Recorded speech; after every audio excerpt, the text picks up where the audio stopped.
बिहार में कैबिनेट विस्तार पर पेंच फंस गया। नीतीश कुमार ने संकेत दिए कि कैबिनेट विस्तार नहीं होगा। पंडित दीनदयाल उपाध्याय की जयंती में शामिल होने पहुंचे सीएम से जब सवाल पूछा गया तो उन्होंने कहा कि अब कितना बड़ा मंत्रिमंडल होगा। मतलब साफ है कि कैबिनेट विस्तार नहीं होने जा रहा है। इससे पहले कांग्रेस 2 सीटों की मांग कर रही थी, लेकिन नीतीश के इस बयान से कांग्रेस को झटका लगा है। मंत्रिमंडल कितना बड़ा है यहाँ? चर्चा बंद हो गई है।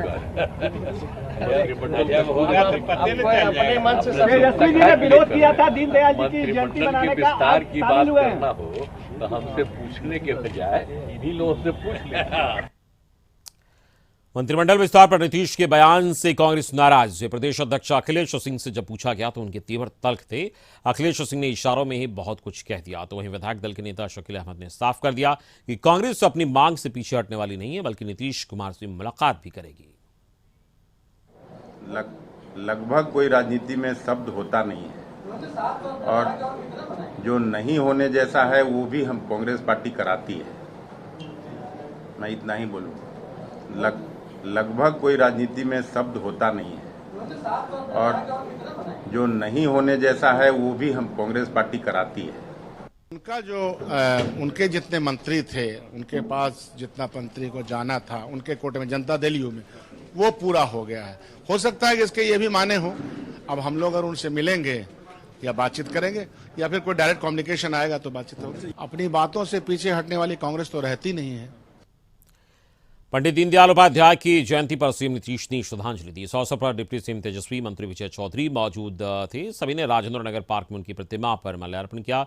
दीनदयाल उपाध्याय की जयंती में शामिल होने पहुंचे नीतीश कुमार से जब एनडीए में वापसी पर सवाल पूछा गया तो उन्होंने सिरे से नकार दिया। सब लोगों के साथ लोगों ने काम किया है, और जो भी आना होता है आते हैं और श्रद्धांजलि अर्पित करने के लिए, वो सब तो बात है। और बाकी सब लोग भी इससे सहमत थे, जो थे वो नहीं आते हैं तो वो न जाने, इससे क्या मतलब। हम तो सबका सम्मान करते हैं। देखा, ये सब हम नहीं करते, हम सबको मना करते हैं। ये सब करने की जरूरत नहीं। सब एकजुट होकर के काम करेंगे, मिलेंगे, और उसके बाद कोई भी फैसला होगा।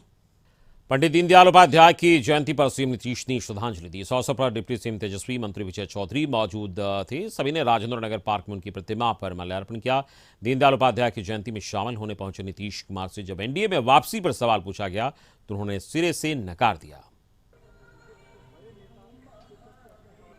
सब लोगों के साथ लोगों ने काम किया है, और जो भी आना होता है आते हैं और श्रद्धांजलि अर्पित करने के लिए, वो सब तो बात है। और बाकी सब लोग भी इससे सहमत थे, जो थे वो नहीं आते हैं तो वो न जाने, इससे क्या मतलब। हम तो सबका सम्मान करते हैं। देखा, ये सब हम नहीं करते, हम सबको मना करते हैं। ये सब करने की जरूरत नहीं। सब एकजुट होकर के काम करेंगे, मिलेंगे, और उसके बाद कोई भी फैसला होगा। दीनदयाल की जयंती पर बीजेपी नेताओं ने राजेंद्र नगर पार्क में उनकी प्रतिमा पर माल्यार्पण कर श्रद्धांजलि दी। और नीतीश के जयंती में शामिल होने से बीजेपी नेता गदगद हैं। उन्होंने इसको लेकर खुशी जताई है। सम्राट चौधरी हो या सुशील मोदी, सभी ने खुशी जताई। हालांकि सुशील मोदी एनडीए में नीतीश की वापसी पर इनकार करते रहे।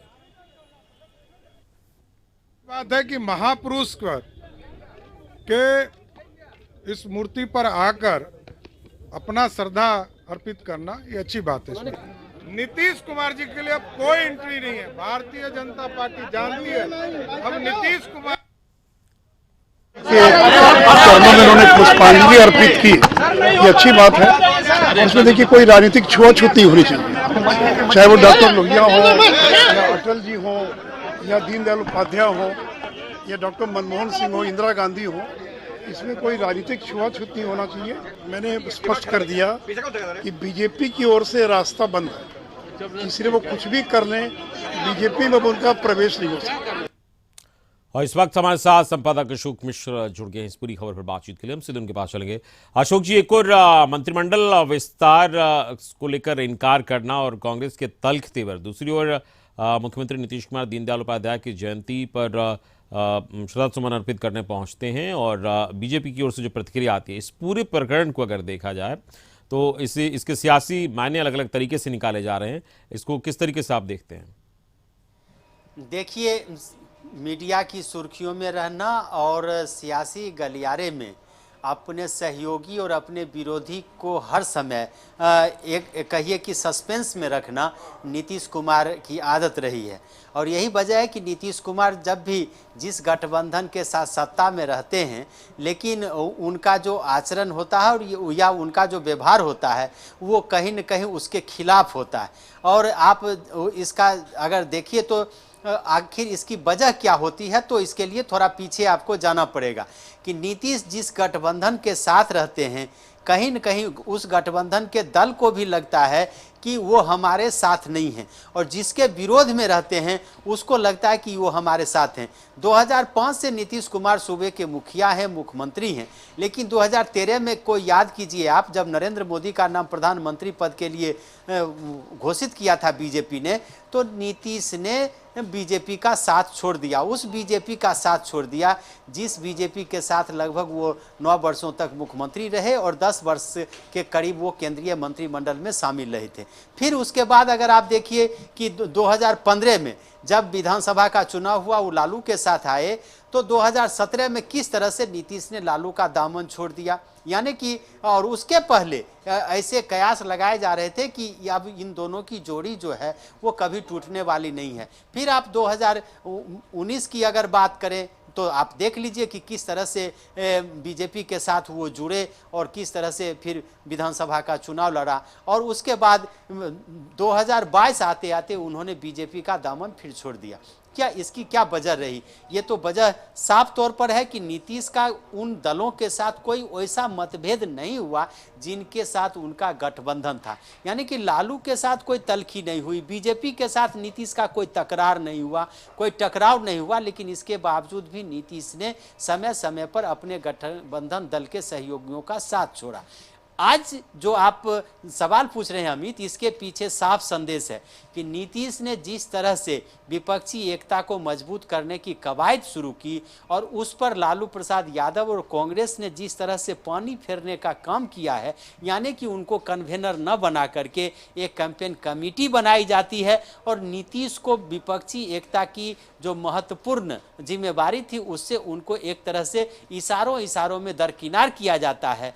लालू प्रसाद यादव नीतीश के साथ सरकार चला रहे हैं और राहुल गांधी को दुल्हा बना रहे हैं। नीतीश जैसे राजनीति के चाणक्य भला इसे कैसे सह सकते हैं? और यही वजह है कि नीतीश पंडित दीनदयाल उपाध्याय की जयंती में तेजस्वी को भी साथ लेकर के जाते हैं, वहाँ संदेश देते हैं कांग्रेस को कि मंत्रिमंडल का विस्तार संभव नहीं है। दूसरी तरफ वहाँ से आने के बाद फिर अभी लालू प्रसाद यादव से भी मिल करके आते हैं, उनको भी संदेश देते हैं कि मंत्रिमंडल का विस्तार तो नहीं ही करेंगे, ना हम अभी बीजेपी के साथ जाएंगे और ना आपका साथ छोड़ेंगे। यही नीतीश की सियासत है और इसी सियासत के उलझन में बिहार की सभी राजनीतिक पार्टियां 6 दलों के साथ नीतीश सरकार चले रहे हैं, तो 6 दल उनसे अलग भी हैं। जिस इशू को लेकर के उपेंद्र कुशवाहा नीतीश से अलग हुए थे, नीतीश अब फिर उसी बीजेपी के करीब जाते हुए दिख रहे हैं। उपेंद्र कुशवाहा आमंत्रित कर रहे हैं और आरजेडी के नेता चुप हैं। कांग्रेस नाराजगी जता रही है कि मंत्रिमंडल में उसकी भागीदारी नहीं मिलेगी तो वो किसी भी कीमत पर उसे प्राप्त करेंगे, लेकिन आरजेडी मौन है। यानी कि नीतीश ने अपनी राजनीति के सियासत में सबको उलझा करके रखा है। 2024 का लोकसभा चुनाव नज़दीक है, विपक्षी एकता की जिम्मेवारी नीतीश के साथ है, तो दूसरी तरफ विपक्ष को यानी कि अपने सहयोगी दलों को उसकी हैसियत बताना भी ये नीतीश का कर्तव्य बनता है। और यही अगर गिरिराज सिंह के शब्दों में कहें तो नीतीश पंडित दीनदयाल उपाध्याय के जो जयंती में शामिल हुए थे, बल्कि उनको बीजेपी से प्रेम नहीं है, पंडित दीनदयाल उपाध्याय से प्रेम नहीं है, वो आरजेडी को पर दबाव बनाने के लिए उन्होंने इस कार्यक्रम में शिरकत किया, ताकि आरजेडी को हर समय यह भय सताते रहे, लालू यादव को यह भय सताते रहे कि नीतीश कभी भी उनका साथ छोड़ सकते हैं। इसलिए किसी भी कीमत पर नीतीश के साथ बने रहना है, इसकी फिक्र उन्हें करनी होगी। चलिए, इस पूरी बातचीत के लिए बहुत बहुत शुक्रिया आपका। हमारे संपादक अशोक मिश्र इस वक्त जुड़े थे, बता रहे थे किस तरीके से एक सियासी संदेश देने की कोशिश बिहार में हो रही है।